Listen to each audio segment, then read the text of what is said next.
What's up, guys? Welcome back to Steve's RC. We're here at the construction site giving you guys an up-close and personal look at the all-new Legendary Excavator digger. Let's go check it out.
Welcome back to the channel. I hope everyone's doing great, and I'm excited to be back making videos again.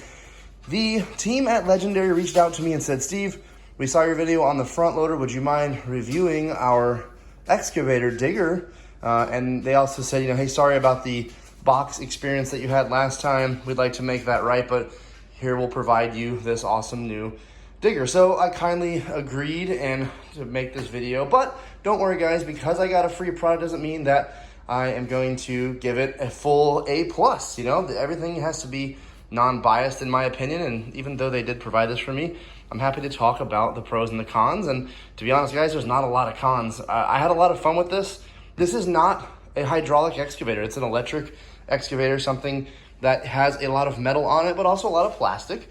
But you can't expect to have a $3,000, $5,000 experience with something that streets for about $100+. So the Legendary digger here, they claim it's around 14 scale, but I don't think that that's really 100% accurate, because this kind of is modeled after more of like a 374 Carter type excavator, which would be much bigger in 14 scale. But the benefit here is it does look the part. It is a little dirty because we did have it out at the site earlier. So I'm just gonna kind of zoom around here for you guys and show you the details. So all of this here is plastic. Everything back here, all this, plastic arms, plastic boom, plastic arm, but metal bucket. So the bucket is indeed metal. The rams here don't necessarily actually drive the unit. They're more of a working piece that just kind of helps guide the things, the arms and the bucket. So this ram here obviously doesn't do anything. So there's all gears inside. You can see here metal gears down here, which is a nice feature. Sometimes these are plastic. There's also gearing in here. I believe that this is plastic under here. You can see right there, and that's how that arm works. And that does pull, of course, the bucket is pulled as well with another system in there. So I really did enjoy the fact that this thing could dig. It doesn't dig in hard dirt, and nor should you expect it to. Even a big hydraulic excavator would need mostly soft dirt. It was really beneficial to know that the radio, I think the radio is a knock out of the park. The controls they make a lot of sense, and I'll show you guys that. What I mean by making a lot of sense is they're more like they should. These buttons up here are your tracks, so left track or right track, forward and backwards. Same thing with this side as well. And the sticks are actually your main controls. Oftentimes with a digger or excavator, you're not moving the tracks as much. You're digging in one area, rotating, dropping off in another area. And so this setup on this radio is fantastic. I love it, absolutely love it. Let me talk about the digger a little bit further. The battery compartment is right here. You turn this latch, you kind of pull up right here, and you're given two, out of the box, two of these 1200 2S 3C lithium ion packs. Great battery life, great runtime. They charge with a standard balance lead, or obviously out of the box, they come with two chargers as well, two USB chargers. And this has this kind of T-plug, Dean's plug as well that you could use on a larger charger if you wanted to charge it up a little faster, if you're already into RC and have other chargers and charge leads on board. Moving on from the battery, the way you power it up is underneath here. So I'm dumping dirt all over my living room here. So we just power it up here. You want to turn the digger on first, and then it will blink like so in the cockpit. And you want to turn your radio on second. It will beep, and it does have sound. Now, I don't run the sound a lot, but there's a little startup functionality and then the sound, and you can see here if I run a track, it's kind of hard to hear over it. The sound of the excavator is made. If I move an arm, you can hear the sound of the hydraulics moving, if you will. And if I rotate, more of a higher pitch sound. But the cool thing is I can turn off the lights inside, and I can turn off the overall sound. To do so, I believe we just hit here.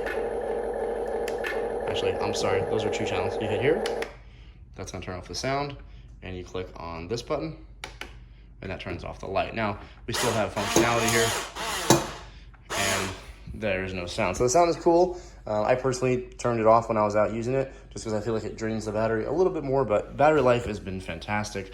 And I'll show you guys some of the stuff we did in the field. But we went through 3 or 4 hours of filming and probably went through a battery and a half, so pretty darn good runtime. Doesn't use a whole lot of battery. Those lithium ions are great.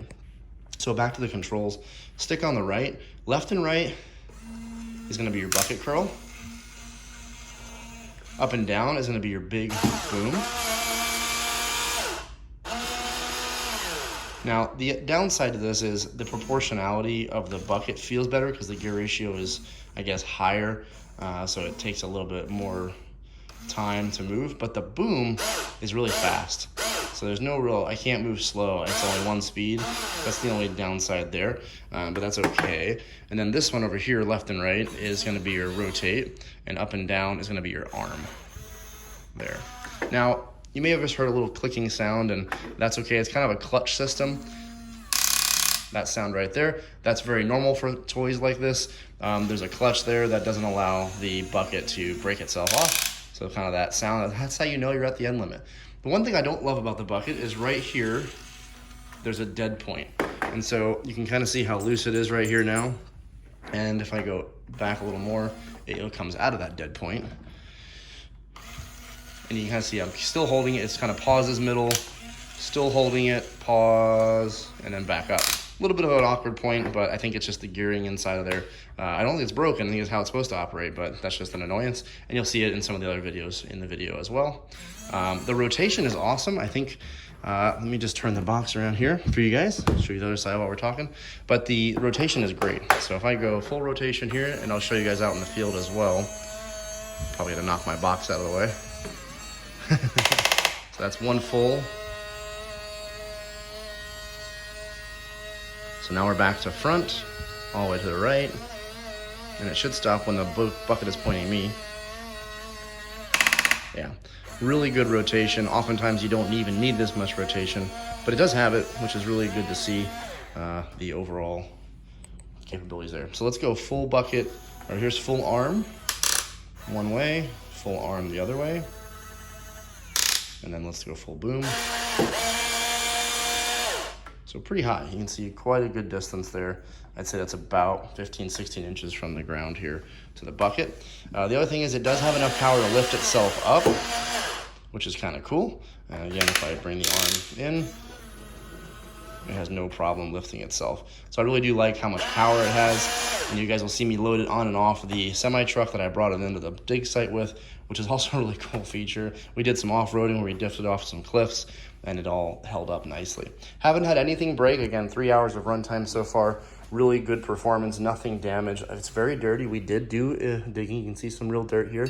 And I'll show you guys plenty of that in the later part of the video, which is really cool, so don't forget to check that out. So guys, this has been the Laegendary digger.